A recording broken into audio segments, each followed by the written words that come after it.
God is dead, and we have killed him. It's one of the most shocking statements in philosophy. But what did Nietzsche really mean? Was it an attack on religion, a declaration of atheism, or was it something much deeper, something that still affects how we live today? Today we're diving into the true meaning behind Nietzsche's words.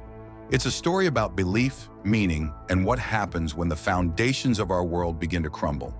And by the end of this video, you'll discover why this statement matters more today than ever before. When Friedrich Nietzsche wrote these words, "God is dead," in the 19th century, he wasn't making a religious claim or talking about the literal death of a divine being. Instead, he was making a profound statement about the cultural and philosophical shift happening in the Western world. So what did Nietzsche really mean? In simple terms, Nietzsche was saying that belief in God and the traditional values connected to that belief were losing their power over society. For centuries, religious faith had been the foundation of morality, meaning, and purpose for much of the Western world. People turned to religion to answer life's biggest questions. Why are we here? What is right and wrong? What gives life purpose? But by Nietzsche's time, science, reason, and modern thinking were challenging those old beliefs. The rise of scientific discoveries like Darwin's theory of evolution began to reshape how people viewed the world and their place in it. Traditional religious explanations no longer held the same power they once did. More and more people were turning away from religion or questioning the very foundations of faith. So when Nietzsche said, "God is dead," he was describing this cultural shift. He was saying that the old shared belief in God and the moral framework built around it were collapsing. And this wasn't just about religion. It was about the entire structure of meaning that had guided societies for generations. But here's the crucial part. Nietzsche wasn't celebrating this. He wasn't saying, "Great, now we're free." In fact, he saw it as a crisis. He was warning us. Because if belief in God dies, then so do the values and moral systems connected to that belief. Without God, Nietzsche worried, people might lose their sense of purpose. They might ask, if there's no higher power, what's the point of life? If there's no divine standard, how do we know what's right or wrong? If there's no ultimate meaning, why bother at all? That's the deeper fear behind Nietzsche's words. Without God, the foundations of meaning and morality were at risk of collapsing. And when that happens, it opens the door to nihilism, the belief that life is meaningless, that nothing matters, and that there is no ultimate purpose to anything. It's like if you suddenly remove the foundation from a building. The entire structure would be at risk of falling apart. That's how Nietzsche saw the loss of belief in God. It wasn't just about religion. It was about losing the entire framework that gave life meaning. But Nietzsche also knew that this collapse wasn't sudden. It was gradual. People might still go through the motions of belief, still follow traditions, but deep down those beliefs were fading, and eventually that loss would be impossible to ignore. The question was, what comes next? And that's what made Nietzsche's statement so powerful. It wasn't just about the loss of faith. It was about what we would do with that loss. Because when the old meaning is gone, we have two choices. One, fall into despair, believing that life has no meaning at all. Second, or find the courage to create new meaning for ourselves. Nietzsche believed that the second option was the only way forward, but he also knew it wouldn't be easy. It would require strength, creativity, and a willingness to confront some uncomfortable truths. So when we hear the phrase, "God is dead," it's not a statement of celebration, it's a challenge. Nietzsche is asking, now that the old beliefs are gone, what will you build in their place? What will give your life meaning and purpose? And do you have the courage to create it for yourself?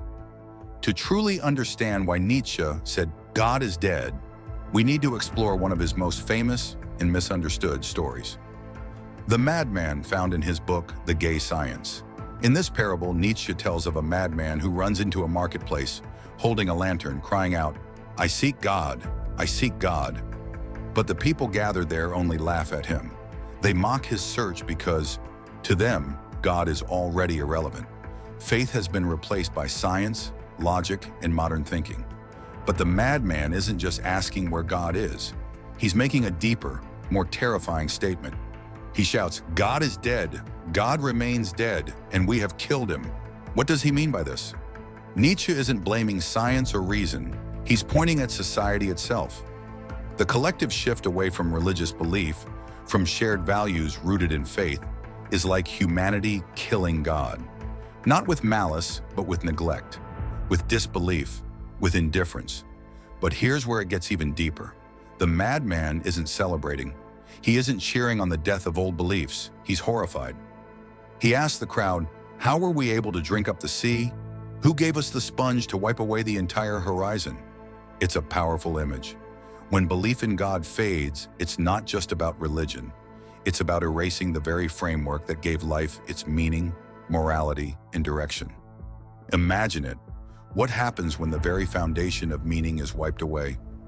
Nietzsche says, we've unchained the earth from the sun, leaving us drifting in darkness. He warns of an impending void, a time when humanity would struggle to find purpose without the guiding light of traditional beliefs. And here's the tragic twist. The madman tells the crowd, I have come too early. He realizes that society hasn't even grasped the impact of what it's done. People are living as though nothing has changed, but the reality is that a massive shift has already begun, a moral and spiritual crisis that hasn't yet been fully understood. In other words, Nietzsche wasn't just stating that God was dead. He was warning that the loss of faith would bring a deep existential challenge. Without a higher authority to define right and wrong, how would humanity find its way? How would we rebuild meaning in a world that suddenly feels empty? And isn't that still relevant today? We live in a world filled with information, but many feel disconnected. We have endless freedom, but sometimes it feels like we're adrift. Nietzsche's madman wasn't crazy. He was the only one brave enough to see the crisis that was coming. Nietzsche's message was a warning about something called nihilism. Nihilism is the belief that life has no meaning, no purpose, and no inherent value. It's the feeling that nothing truly matters. And for Nietzsche, this was the real danger. Not the loss of belief itself, but the dark void that could follow. Think about it. For centuries, belief in God or a higher power gave people a framework to understand life. It gave answers to big questions. Why are we here? What is right and wrong? What happens after death? But when that framework disappears, when people stop believing in those answers, what's left? What fills the gap? Nietzsche feared that without belief, people would fall into despair. They'd feel lost, as if life had no direction. And when nothing matters, why strive? Why create? Why care about anything at all? That's the shadow of nihilism. But here's the thing, nihilism doesn't show up all at once. It's slow, subtle. It starts as apathy, a sense that things don't matter as much as they used to. A creeping question, why bother? It grows into disillusionment, then despair, until life feels hollow and meaningless. And this isn't just a philosophical idea, it's a real emotional struggle. How many people today wrestle with feelings of emptiness, isolation, and confusion? How many wonder what their purpose is, or why their life feels disconnected, even when everything looks fine on the outside? Nietzsche saw it coming. He wasn't saying life is meaningless. He was warning that without belief, without something greater to guide us, we risk falling into that trap. A trap where nothing feels worth fighting for. Nietzsche wasn't the kind of philosopher who just pointed out problems and walked away. He didn't leave us in the darkness of nihilism. Instead, he offered a bold and challenging solution, the idea of the 𝐬𝐵𝐻, or the Overman, or Superman. But what does that really mean? The 𝐬𝐵𝐻 isn't about physical strength or dominance. It's about inner strength, someone who creates their own meaning, values, and purpose in a world where the old ones have fallen away. Nietzsche believed that when the old structures, like religious beliefs, collapse, it's not the end. It's an opportunity, an invitation to rise above the void, to become stronger, and to shape life on our own terms. The 𝐬𝐵𝐻 is the person who faces the darkness of nihilism and chooses not to be crushed by it. Instead of falling into despair, they take responsibility for crafting a meaningful life. They don't wait for meaning to be handed to them. They create it themselves. But this isn't easy. It requires courage. It means looking into the emptiness and saying, I will decide what matters. I will shape my own path. It's about self-overcoming, about breaking through old limits and fears to become something greater. Nietzsche described this transformation using the metaphor of three stages: the camel, the lion, and the child. But eventually the camel transforms into the lion. The lion represents strength and courage. It's the stage where we challenge what we've been taught. The lion says no. No to blind obedience. No to values that don't make sense. No to anything that restricts authentic living. The lion clears the ground, breaking away from inherited ideas. But clearing the ground isn't enough. After saying no, there must be a yes. That's where the final stage comes in: the child. The child represents creativity, freedom, and new beginnings. The child has the courage to play, to imagine, to create new values and new ways of living. It's about innocence, but also boldness. The child dares to say, "This is my world and I will shape it." And that's the essence of becoming the 𝐬𝐵𝐵𝐻. It's about moving through these stages, about questioning, breaking down, and then creating something new from the ground up. It's about taking ownership of your existence and refusing to live by anyone else's definition of what life should be. But here's the challenge. This is a lifelong journey. It's uncomfortable. It requires deep reflection, inner strength, and the bravery to face uncomfortable truths. It's about asking yourself hard questions. What do I truly value? What beliefs have I inherited that no longer serve me? What kind of life do I want to build? And then having the courage to act on those answers. For Nietzsche, the 𝐬𝐵𝐵𝐻 wasn't just an individual ideal, it was humanity's potential. He believed that after the death of God, humans had the opportunity to evolve, to become something greater, to shape a future defined by creativity and strength, not by despair.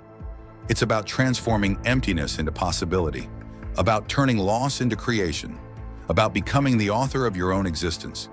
And maybe that's the deepest challenge Nietzsche left us with. Not just to survive the loss of old beliefs, but to thrive beyond them, to become people who shape meaning with courage and creativity, to rise above, not by clinging to the past, but by daring to imagine something new. That's the path to becoming the 𝐬𝐵𝐵𝐻, and perhaps the path to becoming truly free. Now you might be wondering, why does any of this matter today? Why should we care about Nietzsche's ideas, about nihilism, or the challenge of becoming the 𝐬𝐵𝐵𝐻? Because whether we realize it or not, we're living in the very world Nietzsche predicted. We live in a time where traditional beliefs are questioned more than ever. Institutions that once provided meaning, like religion, culture, and even community, are losing their influence. For many, the old answers to life's biggest questions no longer feel satisfying. We have more freedom, more access to information, and more choices than at any point in human history. But with that freedom comes a quiet struggle, a sense of uncertainty. And that's exactly what Nietzsche warned about. When the old frameworks fall away, we're left to face the big, uncomfortable question: what is the purpose of my life? For some, this leads to a kind of quiet despair. It shows up as anxiety, depression, or that nagging feeling that something is missing. It's the sense of being adrift in a sea of options, yet feeling like none of them truly satisfy. That's the shadow of nihilism. And this is why Nietzsche's challenge is still so relevant. He wasn't just talking about philosophy. He was speaking to something deeply human: the need for meaning, the need to feel that our lives matter, that we are living for something greater than comfort or survival. But Nietzsche didn't want us to surrender to despair. He believed in our potential to overcome it. He believed that we could take this challenge and turn it into an opportunity for growth. That's where the idea of the 𝐬𝐵𝐵𝐻 becomes more than just a concept. It becomes a call to action. Because here's the truth: if we don't define meaning for ourselves, something else will. It might be culture, social media, trends, or even the pressure to just fit in. And that's not freedom. That's surrendering to whatever happens to be popular or easy. But Nietzsche believed we could do better, that we must do better. And it starts by asking ourselves hard questions. What truly gives my life meaning? What am I willing to strive for, even when it's hard? Am I living in alignment with my deepest values, or just following what others expect? These questions aren't easy. They're uncomfortable, but they're necessary if we want to live with purpose and authenticity. Nietzsche's message is a challenge to stop waiting for meaning to come from the outside, to stop expecting someone else to tell us what matters. Instead, it's about turning inward, about creating values that are real and personal, about building a life that is honest, bold, and deeply meaningful, because it's been shaped by you, not handed down by tradition or expectation. And when we take that responsibility, something changes. Life becomes more vivid, more intentional. We stop drifting and start creating. We stop feeling empty and start feeling alive. And maybe that's the most important part of Nietzsche's message, that in a world without guarantees, we still have the power to choose, to create, to shape our destiny. Not because it's easy, but because it's the only way to live a life that feels real. In a world that can feel confusing and uncertain, Nietzsche reminds us that we are not powerless. We are creators, builders, meaning makers. Nietzsche is one of the most misunderstood philosophers in history. His ideas have been misquoted, twisted, and misused in ways that would probably make him shake his head in frustration. And it's easy to see why. His writing is complex, poetic, and often provocative. He didn't write to be easily understood. He wrote to challenge, to provoke thought, and sometimes to shock people into thinking deeper. But let's clear up some of the biggest misunderstandings about Nietzsche, especially about his idea that God is dead and the concept of the 𝐬𝐵𝐻𝐻. First misunderstanding. Nietzsche celebrated the death of God. A lot of people think that when Nietzsche said, God is dead, he was celebrating it, as if he was happy that religion was losing its influence. But that's not true. Nietzsche wasn't cheering, he was mourning. He saw the death of God as a tragedy, not a victory. Why? Because for centuries, belief in God gave people meaning, purpose, and a sense of moral direction. And without that, Nietzsche feared that people would struggle to find any meaning at all. He worried about the rise of nihilism, where nothing feels valuable and life seems pointless. So Nietzsche wasn't celebrating the loss of belief. He was warning us about the dangers of what comes next. It was less of a victory cry and more of a wake-up call. Second misunderstanding. The 𝐬𝐵𝐻𝐻 is about power and superiority. Another big misunderstanding is around Nietzsche's concept of the 𝐬𝐵𝐻𝐻. Some have twisted it to suggest that Nietzsche was promoting a kind of superior race or advocating for domination and power over others. And that couldn't be further from the truth. The 𝐬𝐵𝐻𝐻 isn't about controlling others or being physically stronger.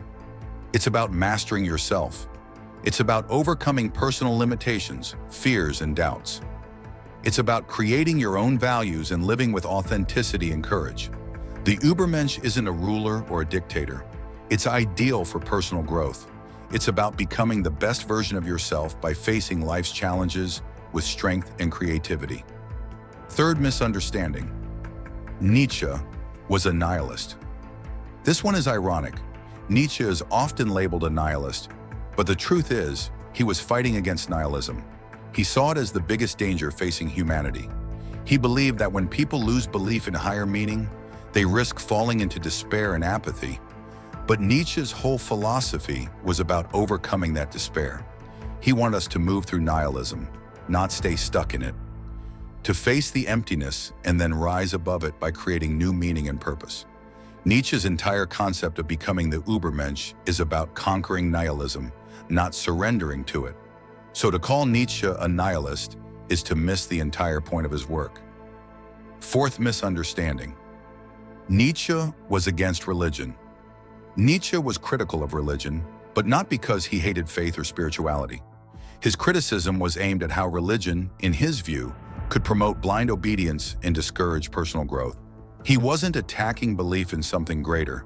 He was challenging the idea of accepting beliefs without question. Nietzsche wanted people to think deeply, to wrestle with their values, and to come to their own conclusions. And honestly, Nietzsche's warning is still relevant today. Whether we're religious or not, the challenge is the same: to live thoughtfully, not just by habit or tradition. Fifth misunderstanding. Nietzsche promoted a life without morals. Some say Nietzsche believed in abandoning morality altogether, but that's not true. He wasn't against morality, he was against unquestioned morality. He believed that many moral systems were based on fear, conformity, or outdated beliefs. Nietzsche challenged us to question those morals, to figure out if they were truly serving us or just holding us back.